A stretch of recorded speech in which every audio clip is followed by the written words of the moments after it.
Signature des accords migratoires entre la Mauritanie et le Sénégal ce lundi 2 juin 2025. Les accords portent sur la lutte contre l'immigration clandestine et sur les conditions de séjour des immigrés. Les détails à retrouver dans cette édition. Et puis nous irons au Kenya où Rose Njeri, la cyberactiviste, a obtenu une libération sous caution ce 3 juin. Elle avait été arrêtée pour avoir développé une plateforme pour dénoncer la loi des finances 2026 dans ce pays. Les détails à retrouver également dans ce journal.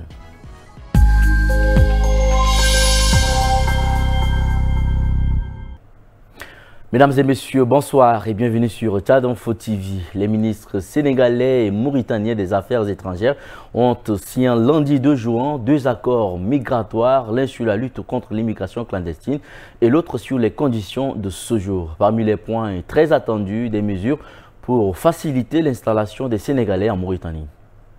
Le Sénégal et la Mauritanie se sont donc entendus pour permettre des flux de population plus harmonieux entre les deux pays. Pour tout séjour au-delà de 3 mois, les Sénégalais comme les Mauritaniens ont désormais l'obligation de demander une carte de séjour. Mais cette carte pourra être accordée même en l'absence de contrat de travail ou de justificatif de revenus pour une durée d'1 an. Ensuite seulement, il faudra justifier des revenus pour la renouveler. Cet accord qui remplace celui qui datait de 1972 était très attendu, notamment après la vague d'expulsion qualifiée d'indigne par la ministre sénégalaise des Affaires étrangères, Yacine Fall, en février dernier. Elle avait parlé des traitements inhumains subis par les personnes expulsées. Dans le texte signé ce lundi 2 juin, le Sénégal et la Mauritanie s'engagent à lever tout obstacle à la libre circulation des ressortissants de chacun des deux pays. Pour les milliers de pêcheurs sénégalais qui travaillent en Mauritanie, c'est une bonne nouvelle. La ministre des Affaires étrangères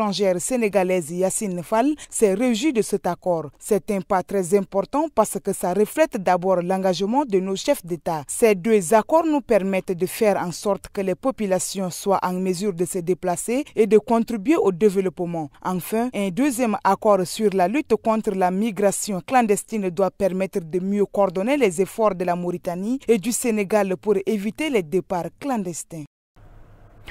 Au Kenya, la cyberactiviste Rose Njeri a été libérée sous caution ce 3 juin. Cette développeuse informatique avait été arrêtée vendredi 30 mai après avoir créé une plateforme en ligne qui permet aux citoyens kenyans d'exprimer leur désaccord avec la proposition de loi de finances 2026. Hier, au tribunal de Milamani à Nairobi, Rose Njeri a été inculpée pour interférence non autorisée avec un système informatique, une charge qui tombe sous le coup de la loi contre la cybercriminalité. D'après le ministère public, Rose Njeri est responsable d'avoir créé un programme informatique qui inondait des messages indésirables la Commission des finances du Parlement du Kenya.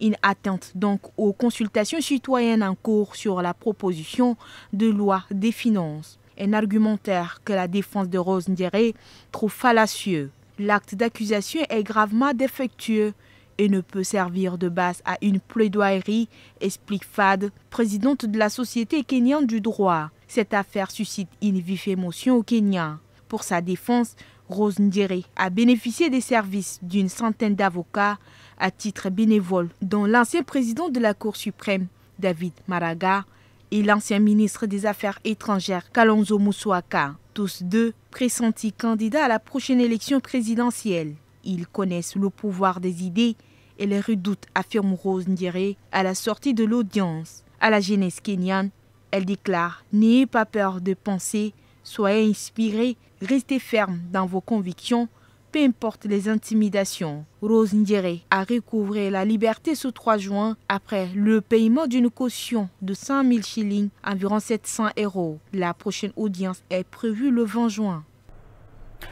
Au Soudan, une attaque sur un convoi humanitaire a fait 5 morts. Cela s'est passé le soir du 2 juin près de la ville d'El Fasher, dans la province du Darfour Nord. Le convoi devait livrer de l'aide à cette ville assiégée par les paramilitaires des forces de soutien rapide quand il a été attaqué. Le convoi comprenait une quinzaine de camions du Programme alimentaire mondial et de l'UNICEF. Il acheminerait de l'aide alimentaire et médicale depuis Port-Soudan et était stationné dans la ville d'Al-Koma en attendant l'autorisation de se rendre à l'El Fasser, à 80 km de là, dans la province du Darfour, au sud-ouest du Soudan, quand il a été bombardé. Les premiers rapports font état de 5 morts parmi les membres du convoi, des blessés et plusieurs camions détruits avec leur cargaison. Les deux belligérants se rejettent la responsabilité. Les paramilitaires affirment que le convoi a été délibérément attaqué par l'armée. L'armée accuse quant à elle les forces de soutien rapide d'avoir attaqué à l'aide des drones. Une porte-parole de l'UNICEF a réagi ce mardi 3 juin. Selon Eva Hens, les camions étaient clairement siglés. Toute attaque sur un convoi humanitaire est inacceptable, a-t-elle affirmé. Le secrétaire général de l'ONU, Antonio Guterres, a lui réclamé une enquête urgente, ajoutant ne pas pouvoir identifier à ce stade les responsables de cette attaque aérienne.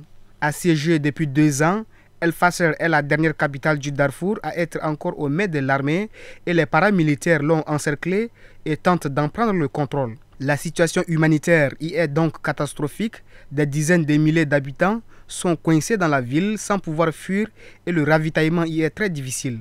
Aux habitants d'El Fasser viennent s'ajouter des milliers de personnes qui ont fui l'attaque sur le camp des déplacés de Zamzam il y a 1 mois et demi. La ville manque de tout.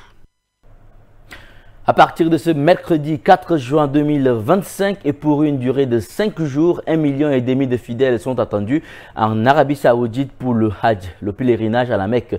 Il s'agit de l'un des plus grands rassemblements religieux du monde. Pour éviter un scénario similaire à celui de l'année dernière où plus de 1300 pèlerins avaient péri sous une chaleur écrasante, un dispositif hors norme a été mis en place. Ce sera tolérance zéro pour les skieurs. Le message est martelé partout, diffusé dans les médias et sur les réseaux sociaux, affiché le long des routes. Pas de hajj sans permis. Pour faire face à l'afflux des fidèles, l'Arabie Saoudite a attribué un quota par pays avec un tirage au sort pour ceux qui peuvent y participer. L'année dernière, selon les autorités, 83% des 1300 personnes décédées lors du pèlerinage, en grande partie à cause de la chaleur avec un thermomètre de 51,8 degrés Celsius, n'avaient pas le précis laissez-passer et ne pouvaient donc pas accéder aux espaces climatisés.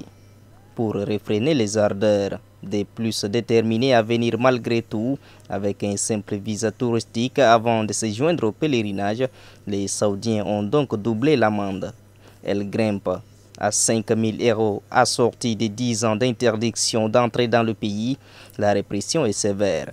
75 000 personnes ont déjà été verbalisées et 26 000 autres, outre les pèlerins clandestins. Ce sont les coups de chaleur qui inquiètent les organisateurs, même si pour l'instant, la température avoisine seulement le 40 degrés Celsius.